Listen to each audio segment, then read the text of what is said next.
there was another injury to Martin Odegaard. Feels like, once every couple of weeks we're talking about a new injury to Martin Odegaard right now. The only difference is this one isn't to his shoulder, this one's to his knee, so more of a concern. Arsenal have confirmed that he's pulled out of the Norway squad. He's got an MCL injury, so we don't have they didn't give a timeline on how long his recovery might take. So we're all a little bit in the dark right now. Just first of all, is there any indication or have you heard anything that suggests, that is there a timeline for this? Do we know or have any indication as to how serious this issue might be?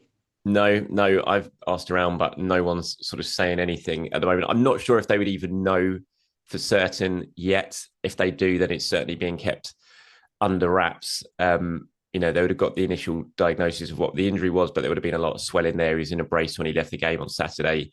You probably have an initial scan, but then you need to wait really probably another week or so. Very similar to what happened with Kai Havertz before. Then you have another scan, and then you kind of determine, right, this is the true extent of it. Now it's settled down. We know it's going this way. This is what we're going to have to do to try and fix it, all that sort of stuff. So I think we're probably maybe still a couple of days away or from that. Whether Arsenal even make any further announcements, I don't know, to be honest. It's a worry, no doubt about it. I mean, I've seen all the sort of medical experts on social media predicting anywhere between 1 week and 3 months for him. Hopefully, it is very much closer to the former than the latter. I just feel so sorry for Martin Odegaard. The look on his face when he went down the sort of second time and knew he was going to have to go off and he couldn't run it off, and you just saw the disappointment on his face, and that sort of realization of what is going on this season for me. He must be, well, I know he's distraught from it all. It was right in front of me when it happened, and it was just one of those incidents you see time and time again in a football pitch. You just expect him to spring back up, sort of give his knee a rub and carry on, much like I think it was Somerville did, wasn't it? It was a West Ham player. But when you sort of look at the replay a little bit, it's not sort of kneecap on kneecap. Somerville's goes that way, and it's more on the side of Martin Odegaard, where Odegaard takes the impact, and that's probably where the damage has come from. It's just so unlucky, so unlucky. I mean, that record, the first player ever in Premier League history to be substituted off before half-time in 3 consecutive starts. I mean, that is a record you absolutely do not want to have. It's just so unlucky. And it's so cruel on Arsenal and him particularly, but for Arsenal as well, because they need their captain. Arsenal are a better team when Martin Odegaard's playing, and he's playing well. We saw that in midweek in the Champions League. And for them to be without him again, it's just been such a stop-start to the season for him. It just feels such a shame after what happened last season as well, because we're all expecting big things from Martin Odegaard. I think I know actually that he had a real desire to kind of shut a lot of people up this season and prove a lot of people wrong. And we've seen bits and pieces of that happening already when he has been on the pitch. So fingers crossed, Ben. Fingers crossed it is just a 2-3 week. Hopefully, I mean, the key thing is if he's going to have an operation or not. And we'll find, that'll be decided very, very quickly, I imagine, this week, once the swelling goes down and they have another scan. And if he has to have an operation, then it's going to be more long term. If he doesn't, then you would hope, maybe a few weeks.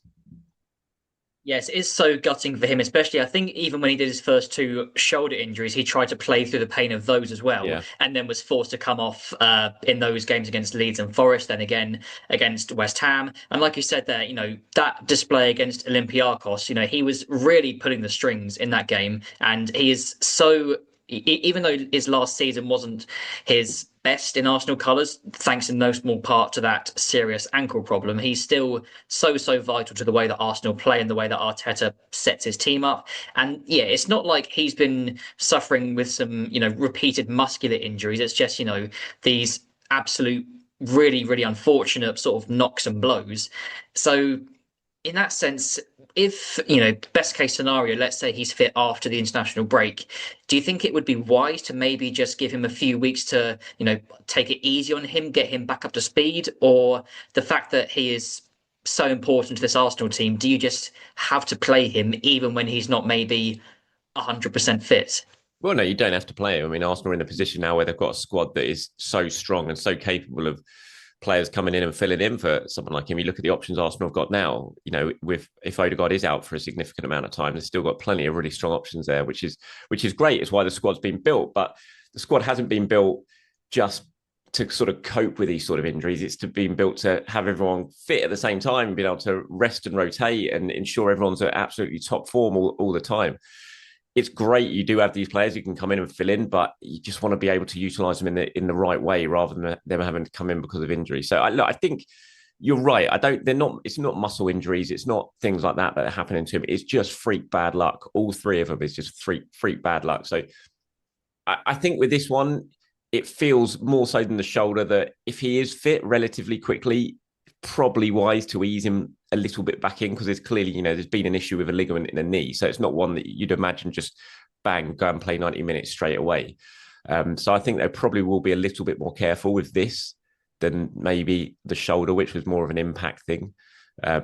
So yeah, I think they'll be a little bit more careful, but we'll have to wait and see. I mean, it feels like that's very, very best case scenario immediately after the international break. I think it's probably going to be a little bit longer than that, but hopefully not much longer.